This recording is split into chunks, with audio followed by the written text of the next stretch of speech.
Hunyo, mag-isip ka nga. Baka kayo naman ang magkasakit dahil sa gagawin mo. Robert, gagawin namin ang kaukulang pag-iingat. Kaya naniniwala ako na hindi mangyayaring inaalala mo. Magaling na naman si Elmo. Doktor ka, Hunyo. Hindi social worker.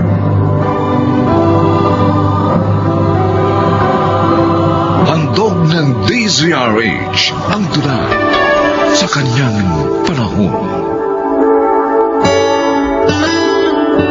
Sa panahon ng kagipitan, nahahayag ang makabayan, ang tunay na nagmamahal sa kanyang kapwa mamamayan. Mga kaibigan, narito't pakinggan natin ang naging karanasan ni Hunyo sa ating dulang sa kanyang panahon. Ay, salamat. Makakauwi na rin. Makapagpapahinga sa bahay. Oo nga. Natapos din ang 48 hours duty natin. Alam mo, Hunyo, pagod na ako sa trabaho natin. Hindi na normal ang buhay natin, ah. Nangyari lang naman ito dahil sa pandemic na dumating sa mundo. Tayo kasing higit na kailangan. Dahil tayong gumagamot sa mga nagkaka-COVID. Oo nga eh. Pero sobrang hirap. Pati pamilya natin, napapabayaan na natin dahil sa trabaho natin. Ang malungkot, ang baba ng sweldo natin dito sa ating bansa. Kung ikukumpara sa mga doktor sa ibang bansa. Malayo naman sila sa kanilang pamilya. Hindi bali, sulit naman ang hirap. Kung bibigyan ako ng pagkakataon, talagang mag-a-abroad ako eh. Doon ako magtatrabaho. Para maghirapan ako ng todo, malaking aanihin ko. Ikaw talaga, Doc Robert. Sige na, gawin tayo. Sige. Makabunga lang ng pagod dyan sinasabi mo. Lilipas di dyan.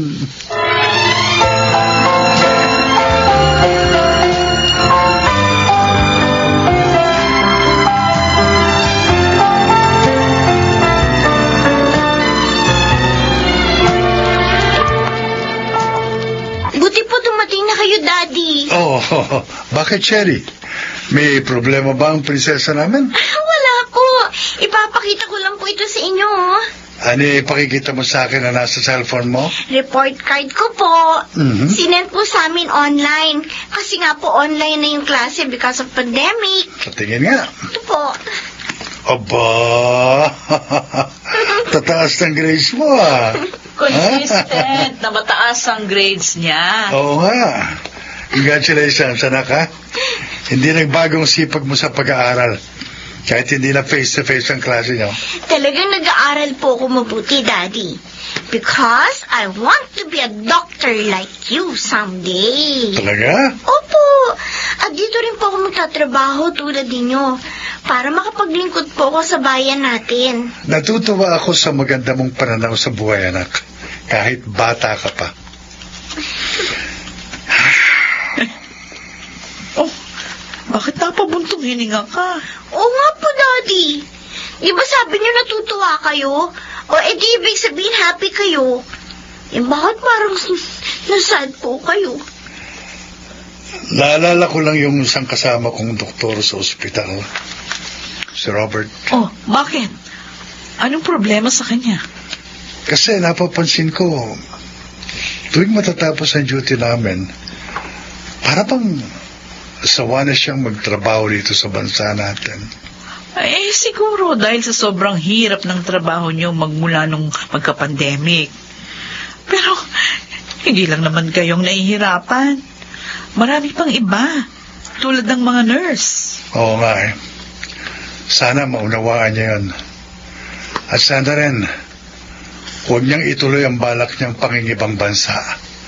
Dahil higit siyang kailangan dito sa bayan natin.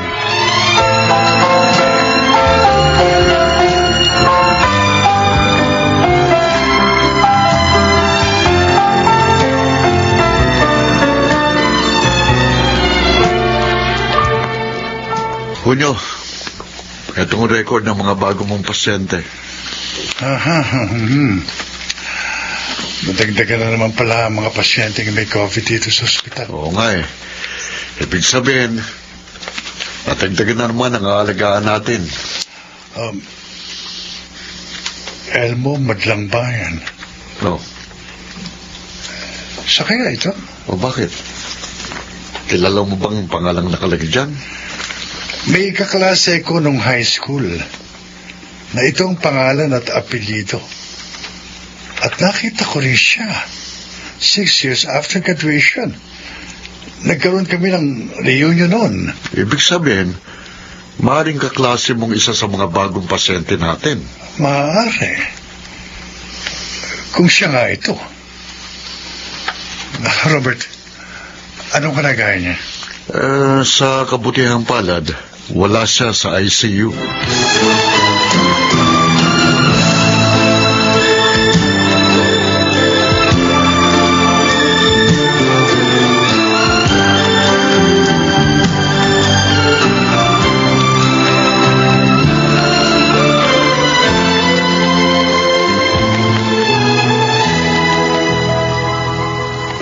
Elmo, madlang bayan? Ako nga po, doktor. Si Dr. Junio Martinez ito. Junio?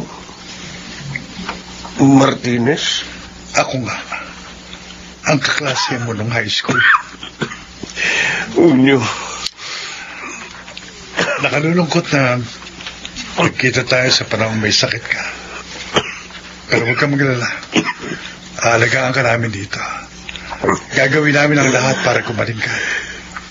Wala na akong kabuhayan. Iniwan pa ako ng pamilya ko. Kaya ayoko nang gumaling pa. Hayaan nyo na lang akong mamatay. Huwag kang magsalita ng ganyan. Hindi malala ang kalagayan mo. Malaki ang pag-asa mong gumaling sa COVID. Lumapit ka sa Diyos. Dahil siya ang tunay na nagpapagaling. At kasangkapan lang kaming mga manggagamot. Ano malay mo? Baka kaya niya niloob na magkasakit ka ay para iayos ang buhay mo.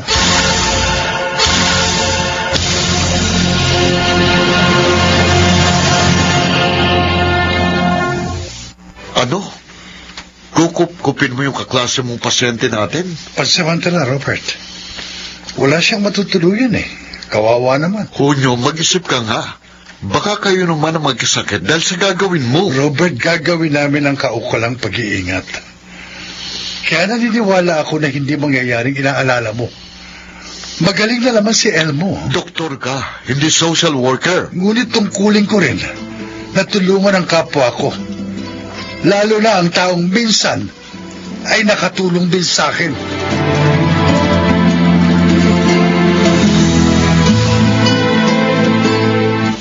Maraming salamat sa pagpapatuloy mo sa akin dito sa inyo, Junio. Noon, akong lagi mong tinutulungan kapag binubuli ako ng mga kaklase nating sika. Binibigyan mo rin ako ng mga baon mong pagkain.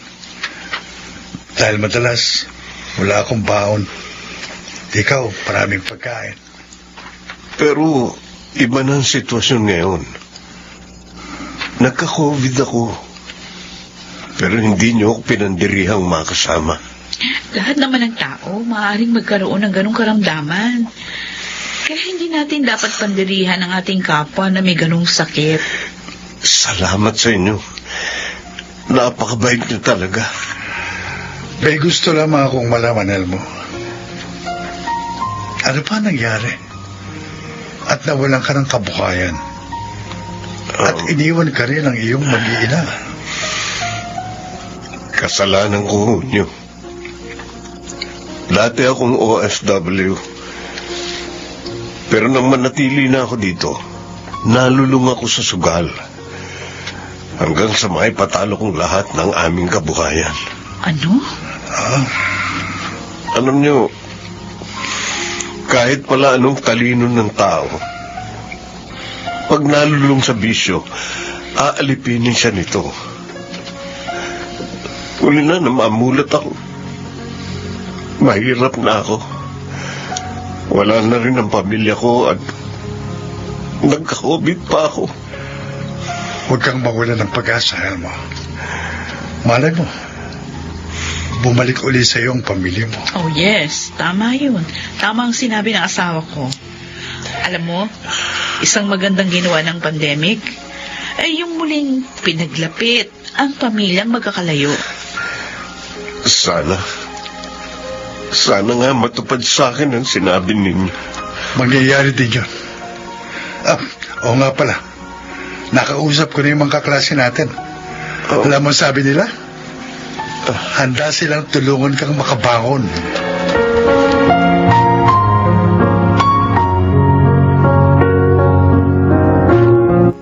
Sino kayo? Paano niyo ako nakilala?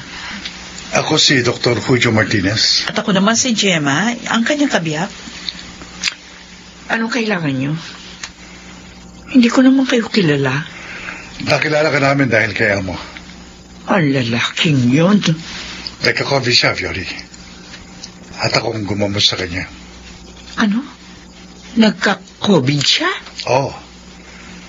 Asawa ng Diyos, magaling na siya. Naikwento niya sa amin ang nangyari sa buhay niya. Tinulungan namin siya makabangon.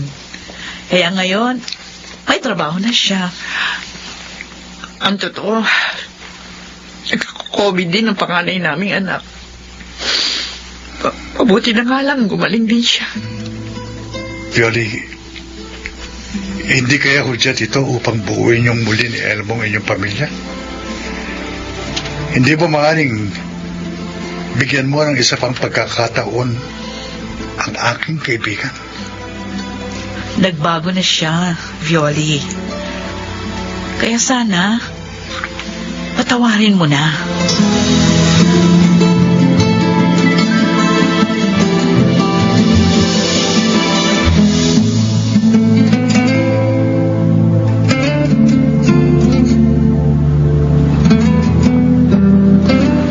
Elmo, eto na yung baon mong pagkain para sa biyahe mo mamaya. Ang bait talaga ng misis ko. Napakamaalalahanin pa. At maganda pa. Bulero. Totoong sinasabi ko. Buti na lang, hindi ka tuluyang nawala sa akin. Buti na lang, tinulungan ako ni na Doc Junio, ang aking kaklase.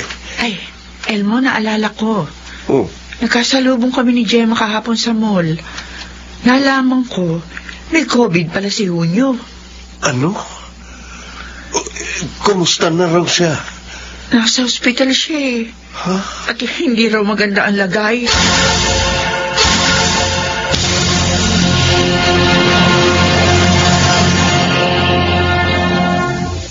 Salamat sa pagdalaw, Violi. May mga dala kaming pagkain para sa inyo. Maaring hindi nyo kailangan ng mga ito dahil kaya nyo naman bilhin. Pero ginawa namin ito para maramdaman mo na narito lang kami ni Violi, handang dumamay sa inyo ni Doc Junio. Maraming salamat sa inyo.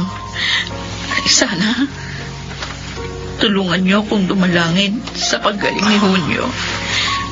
Napakabait niya at tapat namang gagamot.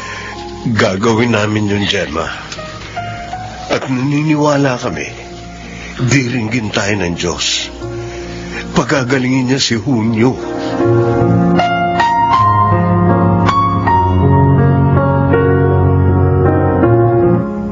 Gemma. Junio, magaling ka na. Oo. Magaling na. Kaya nga, nagpasya akong umuwi rito para makita kayo. Oh, Diyos ko. Salamat po. Dininig mo ang aming panalangin. Oo, Gemma. Nagkasakit man ako. Dama kong tunay na hindi ako pinabayaan ng Diyos. Bagkus, lalo niyang pinatatag ang aking kalooban.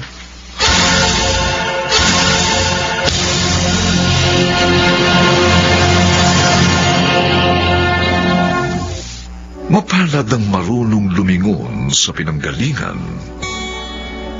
Madapaman sa daan, siya'y hindi pababayaan sa kanyang panahon.